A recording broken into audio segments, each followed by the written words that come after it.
Hola a todos y bienvenidos a Aprende Inglés con Carla. Hoy vamos a conocer la increíble historia de Louis Vuitton. No hablo de la marca de lujo, sino del hombre detrás de ella. Un niño que empezó sin nada y caminó solo hasta París para cambiar su destino. Esta es su historia 100% verídica, contada en un inglés sencillo para que puedas inspirarte mientras aprendes. El nivel de hoy es A2, ideal para principiantes. Te recomiendo tener un cuaderno para anotar vocabulario nuevo. ¿Listos? Inspírense y aprendan. Louis Vuitton was born in a small village in France in 1821. His home was in a place called Angers. It was a quiet place full of trees and mountains. His father was a farmer. His mother made hats. They were a simple family. They did not have a lot of money, but they had a home. When Louis was a little boy, he loved to be with his parents. He watched his father work with wood. His father taught him how to use tools. Louis was a good student. He learned to make things from wood. He was a curious boy. He liked to understand how things worked. But when Louis was only 10 years old, his mother died. This was a very sad time for Louis and his father. His world became dark and quiet. After some time, his father married another woman. This woman was Louis's stepmother. His new stepmother was not kind to him. She was a difficult woman. She did not understand Louis. Louis felt very alone in his own home.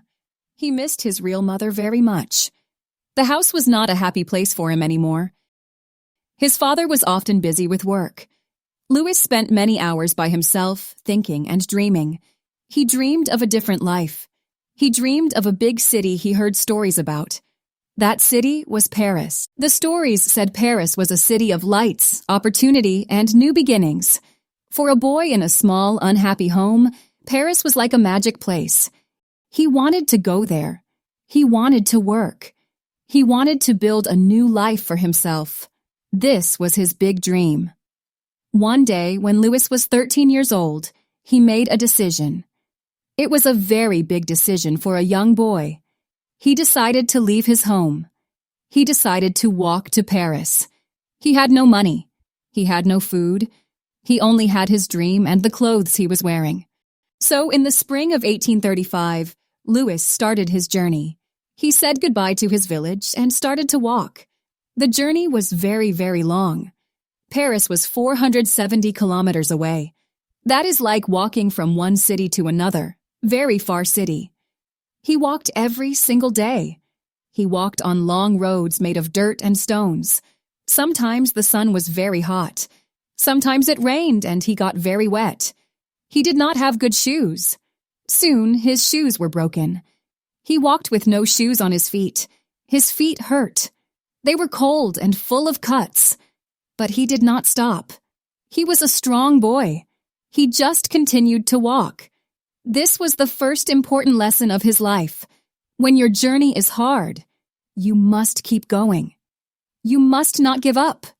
He was often hungry. He had no money to buy food. So he had to find work along the way. He stopped in small towns and villages. He asked for any kind of job. He worked in farms. He helped in kitchens. He cleaned stables for horses. He did anything he could to get a little bit of food or a safe place to sleep for the night. People saw that he was a hard worker. They saw a boy with a serious face and strong hands. He did not talk much, but he worked very well. Every job he did it with care. He learned new things from every person he met. He learned about different kinds of work. He learned about people. This long walk was not just a journey to Paris. It was his first real school. The journey took 2 long years. Imagine that. A boy walking for 2 years, all alone. He saw the beautiful countryside of France. He saw big forests and wide rivers. He slept under the stars. He saw things that many people never see. The journey was difficult, but it also made him strong. It made him independent. He learned that he could survive on his own. Finally, in 1837, when he was 16 years old, he saw it. Paris, the city of his dreams. It was bigger and louder than anything he had ever imagined. There were tall buildings, many people, and horses with carriages everywhere. For a boy from a small village, it was amazing, and also a little scary. Paris was full of life, but it was also a hard place. Louis still had no money and no home. He was homeless in a giant city. He needed to find work. He remembered what his father taught him about wood. He remembered the small jobs he did on his journey. He was a good worker, and he was ready to learn more. He found a job with a man named Monsieur Maréchal. Monsieur Maréchal was a box maker. In those days, rich people traveled a lot. They did not have suitcases like we have today. They had big wooden boxes, called trunks. These boxes protected their expensive clothes and personal things. Making these boxes was a very important job. Louis became an apprentice. An apprentice is a person who works for someone to learn a job. Louis lived and worked in Monsieur Maréchal's workshop. The workshop was a busy place. It was full of the smell of wood and glue. Louis worked very, very hard. He woke up early in the morning and worked late into the night. He learned everything about making boxes. He learned how to choose the right kind of wood. He learned how to cut it perfectly. He learned how to make the boxes strong, so they would not break during long journeys on ships or trains. He learned how to cover the boxes with special canvas to make them waterproof. Louis was not just a good apprentice, he was the best. He paid attention to every small detail. He learned that a good box was not just strong, it was also beautiful. He worked with passion. He loved what he did. He felt that he was creating something important. This was his second great lesson. Do your work with all your heart. Every small detail matters. He spent 17 years in that workshop. He became a master box maker, a true artist of his craft. During this time, rich and powerful people started to hear about a talented young man in Monsieur Maréchal's workshop. They heard about a man who could pack delicate dresses and fragile objects better than anyone else. His reputation grew. One day, a very special person asked for him. It was the wife of the Emperor of France, Napoleon III. Her name was Empress Eugénie. She was one of the most famous and fashionable women in the world. She needed someone to pack her beautiful clothes for her travels. She hired Louis. This was a huge opportunity. Louis began to work for the Empress. He traveled with her. He saw how the royal family and other rich people traveled. He listened to their problems. And he saw a big problem with their travel boxes. All the boxes at that time had a round top. The top was curved like a little hill. This was to help the rain slide off. But it created a big problem. You could not put one box on top of another. They would slide and fall. When you loaded them onto a train or a ship, you wasted a lot of space. Louis watched this, and he thought about it. He used his clever mind. He thought, what if the boxes were flat on top? It was a simple idea, but it was brilliant.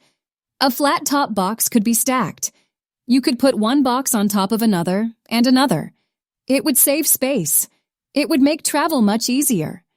This was his third big lesson.